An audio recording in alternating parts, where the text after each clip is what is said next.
Hello everyone. तो last video में हमने बात किया था कि जब मेरा दो प्लेसमेंट लगा था, एक रिलायंस में और दूसरा पिनाकल इन्फोटेक में। उसके बाद मेरा क्या एक्सपीरियंस रहा रिजल्ट आने के बाद, और मैंने थोड़ा ब्रीफली उसमें डिस्कशन किया था कि इंटरव्यू कैसे होते हैं, क्वेश्चंस किस टाइप के पूछे जाते हैं, एप्टीट्यूड प्लस टेक्निकल राउंड किस टाइप का होता है।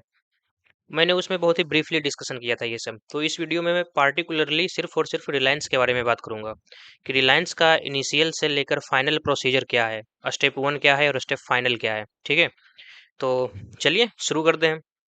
तो रिलायंस सबसे पहले तो ऑल इंडिया लेवल पे रिक्रूट करता है, और वो ऑफ कैंपस आया था। तो ऑफ कैंपस मैंने अप्लाई किया था, वो अनस्टॉप एक ऐप है, एप्लीकेशन है, उसी पे आया था। तो वहाँ पे मैंने अप्लाई किया था। तो जब मैंने अप्लाई किया, फिर वहाँ पे शॉर्ट लिस्टिंग हुआ after meeting all the criteria. वो थ्रू आउट 60% खोज रहा था, और बैकलॉग अगर है भी तो 3 साल से ज़्यादा का नहीं होना चाहिए। किसी भी, अगर किसी का 10th 12th के बीच में गैप होता है, किसी का 12th बीटेक के बीच में गैप होता है, जो भी गैप है वो 3 साल से ज़्यादा का नहीं होना चाहिए था। तो वो उसका रिलायंस का क्राइटेरिया था, जिसे मैंने फुलफिल किया। फिर यहाँ से मैं शॉर्टलिस्ट हुआ। फिर शॉर्टलिस्ट के बाद आता है test, aptitude test plus technical test written, जो कि कंप्यूटर बेस्ड होता है। तो इसमें से 60 क्वेश्चन, एप्टीट्यूड प्लस टेक्निकल दोनों मिलाकर 60 क्वेश्चंस होते हैं, और टोटल टाइम होता है 90 मिनट्स का। तो 90 मिनट में 60 क्वेश्चंस को सोल्व कर दो। और फिर कुछ टाइम के बाद उसका रिजल्ट आता है। ऑलमोस्ट महीने भर लग जाते हैं रिजल्ट आने में। तो जब रिजल्ट आया, तो रिजल्ट आने के बाद फिर एक ईमेल आता है कि आपने technical round, aptitude plus technical round को क्वालिफाई कर लिया है, और इंटरव्यू के लिए आप शॉर्ट लिस्टेड हो चुके हैं। उसके बाद एक 5-6 लोकेशन दिया जाता है ऑल ओवर इंडिया में कि आप किस लोकेशन पे इंटरव्यू देना चाहते हैं। तो मेरे कॉलेज से कोलकाता बहुत ही पास है। उतना भी पास नहीं है, बट बहुत पास है, 4-5 घंटे ही लगते हैं आने जाने में। तो मैंने अपना प्रेफरेंस कोलकाता डाला था। कोलकाता पे मैंने जाके अपना इंटरव्यू दिया था। तो इंटरव्यू किस तरीके से मेरा गया था वो मैं भी आपको बताऊंगा। तो रिलायंस जो कि कंपनी है, वो ऑयल से केमिकल्स को प्रोड्यूस करता है, पेट्रोकेमिकल्स लाता है खरीद कर, क्रूड ऑयल लाते हैं खरीद कर बहुत सारे कंट्रीज से, जो इसे बेचते हैं, रसिया हो या ईरान हो या यूएई, यूएसए, जहाँ से भी खरीद के लाते हो, यहाँ से वो पेट्रोकेमिकल्स खरीद के लाते हैं और उसे कन्वर्ट करते हैं केमिकल्स में। तो मैकेनिकल का वहाँ रोल क्या होता है? मैकेनिकल का वहाँ रोल होता है कि अब जब ऑयल और केमिकल्स लाएंगे, तो केमिकल को कैसे प्रोसेस करना है वो तो केमिकल इंजीनियर्स का काम है, वो करेंगे। मैकेनिकल का क्या रोल होता है वहाँ पे? मैकेनिकल का रोल होता है कि जैसे वहाँ पे बहुत बड़े बड़े इक्विपमेंट होते हैं, मशीन्स नहीं बोलो, इक्विपमेंट ही बोलो, यूटिलिटीज बोलो। हीट एक्सचेंजर होता है, बॉयलर होता है, पंप होता है, और भी बहुत सारे इक्विपमेंट होते हैं। तो ये सब बहुत बड़े बड़े होते हैं। बहुत बड़े बड़े मतलब अगर जब तक तुम देखोगे नहीं, तुम्हें फील नहीं होगा कि कितने बड़े ये होते हैं। और मैंने देखा है अपने इंटर्नशिप के टाइम में, तो मुझे पता है कितने इन सब का साइज बहुत बड़ा बड़ा होता है। 4 मंजिला 5 मंजिला जो घर होता है ना, एक 3 BHK 4 BHK 5 BHK, उनसे भी ज्यादा बड़ा बड़ा होता है, एक एक मशीन से, एक एक बॉयलर, एक एक हीट एक्सचेंजर। तो मैकेनिकल इंजीनियर का वहाँ पे रोल होता है उसको ऑपरेट करना। और कभी खराबी आ जाए तो उसको मेंटेन करना, क्योंकि अब खराबी आ जाएगा तो उसे बंद करेंगे नहीं ना। अगर बंद करेंगे तो पूरे प्लांट को लॉस होगा। तो जितना ज़्यादा टाइम तक वो बंद रहेगा, उतना ज़्यादा नुकसान होगा। और जितना जल्दी उसे मेंटेन कर देंगे, उतना जल्दी प्रोडक्शन आगे बढ़ेगा, फिर कंपनी को फायदा होगा, तभी तुम्हारे पॉकेट में भी सैलरी आएगा। तो जो इंडस्ट्री में, ऑयल टू केमिकल इंडस्ट्री में मैकेनिकल इंजीनियर का रोल है, वो मेजरली ऑपरेशन एंड मेंटेनेंस है। और भी छोटे छोटे रोल्स होते हैं जो वहां जाकर पता चलेगा, लेकिन कैंपस में रहते तुम्हें यही पता चलेगा कि ऑपरेशन एंड मेंटेनेंस, ये दो रोल होते हैं। तो जो इंटरव्यू मेरा था वो कम्प्लीटली इसी के बेसिस पे था। और ऑब्वियसली इंटरव्यू में जाओगे तो रिज्यूमे तो लेकर ही जाओगे, और रिज्यूमे वो पहले तुम्हें बोलते भी हैं कि फॉर्म भरने के टाइम है कि अपना एक रिज्यूमे तुम सबमिट कर दो। लेकिन तुम उसे बाद में एडिट करके भी ले जा सकते हो, उसमें कोई दिक्कत नहीं है। तो जो मैंने अपना रिज्यूमे बनाया था, वो रिज्यूमे मैंने कम्प्लीटली फील्ड जॉब के बेसिस पे ही बनाया था। पहला पॉइंट तो मेरे लिए ये था कि मुझे जॉब लेना है तो ऑपरेशन एंड मेंटेनेंस फील्ड में ही लेना है, क्योंकि ये मुझे थोड़ा पसंद है इस फील्ड में काम करना, इसीलिए। दूसरा, मैंने जो इंटर्नशिप किया अपना, मैंने वो इंटर्नशिप भी थर्मल पावर प्लांट में किया, जहां मैंने स्पेसिफिकली वहां पे मेरा, मैंने जो ऑब्जर्व किया वो पूरा कि एक थर्मल पावर प्लांट प्रॉपरली पूरा कैसे वर्क करता है, उसका प्रॉपर वर्किंग ऑपरेशन मुझे पता था। लेकिन उसमें भी मैंने एक पार्टिकुलर एक पॉइंट पे फोकस किया जो बॉयलर था।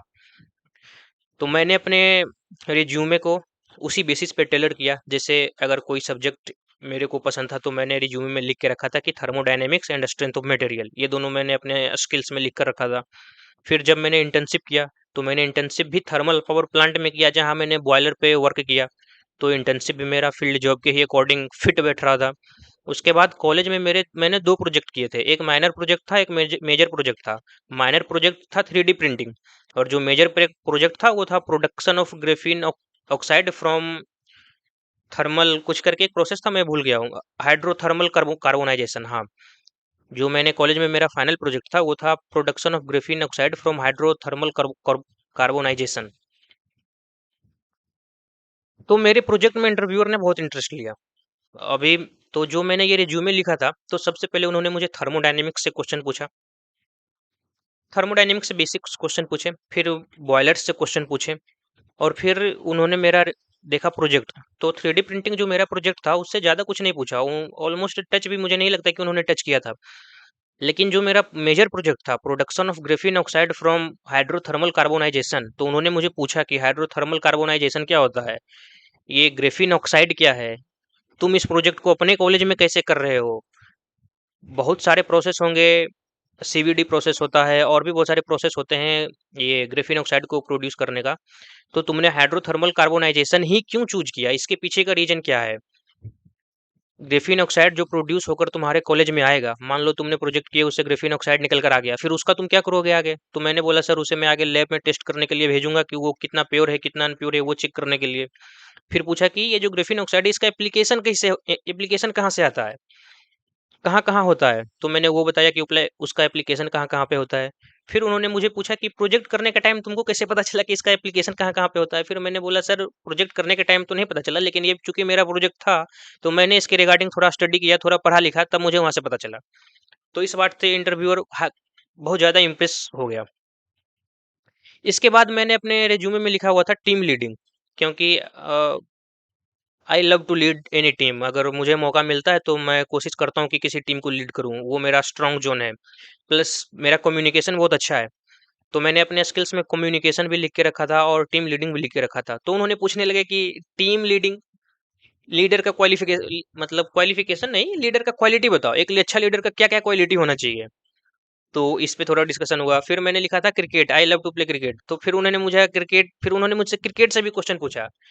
क्रिकेट से ये क्वेश्चन नहीं पूछा कि इस बार का वर्ल्ड कप कौन जीता, या मुंबई इंडियंस कितने बार IPL ट्रॉफी जीता है, ये सब क्वेश्चंस नहीं था। क्वेश्चंस उन्होंने पूछा था कि बॉल स्विंग करता है ना, तो बॉल स्विंग कैसे करता है, स्पिन होता है तो स्पिन क्यों होता है, ये सब क्वेश्चंस थे, टेक्निकल क्वेश्चंस थे, वो भी स्पोर्ट्स से रिलेटेड।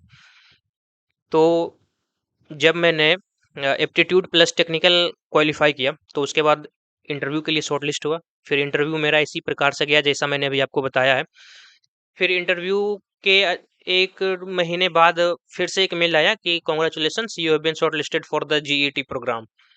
तो उसके बाद मैं काफ़ी खुश हुआ था कि अच्छा चलो, मतलब इतना मेहनत करने के बाद फाइनली एक अच्छा गुड स्टार्टिंग पॉइंट करियर के लिए मिल गया है। तो ये मेरा था इंटरव्यू एक्सपीरियंस। अब इंटरव्यू एक्सपीरियंस से मैंने क्या सीखा। तो इंटरव्यू एक्सपीरियंस से मैंने दो तीन चीज़ें सीखी, जो मैंने आपको लास्ट वीडियो में भी बताया होगा कि टेक्निकल बेसिक्स इंपॉर्टेंट है। और वो अभी मैं आपको बताया कि उन्होंने मुझसे क्या क्या क्वेश्चन पूछा, तो आपको समझ में आ रहा होगा टेक्निकल बेसिक्स बहुत ज़्यादा इंपॉर्टेंट है। फिर टेक्निकल बेसिक्स से आगे आओगे तो confidently, how confidently you answer questions. मतलब कई बार होता है कि आंसर आ रहा है बट नर्वसनेस के मारे हाथ पैर थर थर कांप रहे हैं, बोल नहीं पा रहे हैं। ये सब भी देखना पड़ता है उन लोगों को कि कहीं अगर मान लो कभी बॉयलर फेल हो गया, अगर कॉन्फिडेंस ही नहीं है, सामने बंदा वो रिस्क लेने के लिए तैयार नहीं है, जो भी प्रॉब्लम है वहाँ पे उसको सॉल्व करने के लिए तैयार नहीं है, तो नुकसान हो जाएगा कंपनी का। उस चक्कर में बॉयलर तो एक बॉम्ब है, अगर कभी वो फट गया तो पूरा का पूरा प्लांट को उड़ा देगा। और खास करके ऑयल टू केमिकल इंडस्ट्री में वो तो है ही, पूरा केमिकल से वो आग लग जाएगा उसमें, थोड़ा बहुत भी इधर उधर होगा तो। अगर कोई इक्विपमेंट फट गया, यूटिलिटी फट गया, तो फिर उसमें तो नुकसान होने वाले, उसमें बहुत ज्यादा नुकसान होगा।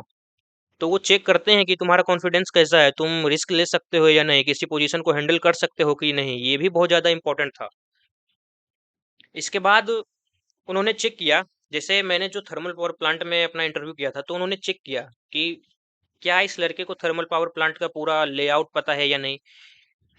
थर्मल पावर प्लांट में क्या होता है कि जो सिस्टम स्टार्ट होता है वो कोल स्टैक से स्टार्ट होता है। एक जगह होता है जहाँ पे कोल CHP उसे बोलते हैं, कोल हैंडलिंग प्लांट। वहाँ पे कोल का पूरा स्टोरेज रहता है। फर्स्ट इनिशियल स्टेट वहीं से स्टार्ट होता है और उसका एंड प्रोडक्ट क्या है।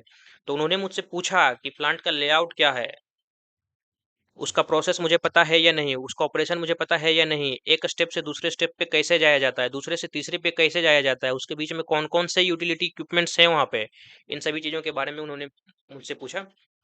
तो ये मेरा था इंटरव्यू एक्सपीरियंस। और इससे मैं एडवाइस यही देना चाहूँगा तुम लोगों को कि जिस फील्ड में तुमको जॉब चाहिए ना, उस फील्ड के रिलेटेड तुम्हारा रिज्यूमे होना ही चाहिए।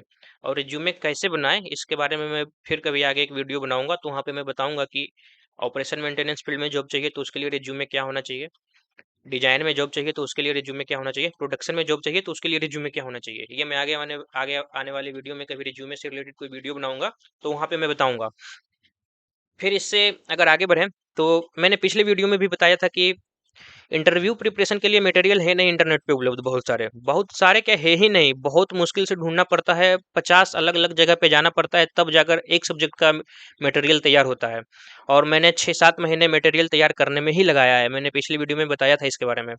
तो अगर तुम्हें thermodynamics, strength of material, fluid mechanics, heat transfer, boiler, heat exchanger, pump से रिलेटेड वैसे क्वेश्चंस जो इंटरव्यू में सच में पूछे जाते हैं, उन सब का एक कंपाइलेशन चाहिए, तो मैं नीचे एक लिंक दे दूंगा, वहां पे जाके तुम उन सारे क्वेश्चंस को एक्सेस कर सकते हो। तो इस वीडियो में इतना ही रखते हैं, तब तक के लिए। कंपटीशन बहुत ज़्यादा है, मन लगा के पढ़ो तभी जॉब मिलेगी। और जो मैं बता रहा हूँ उसको फॉलो करो तो हो सकता है जॉब बहुत ही आसानी से मिल जाए और कॉलेज के स्टार्टिंग फेज में ही मिल जाए। तब तक के लिए इतना ही।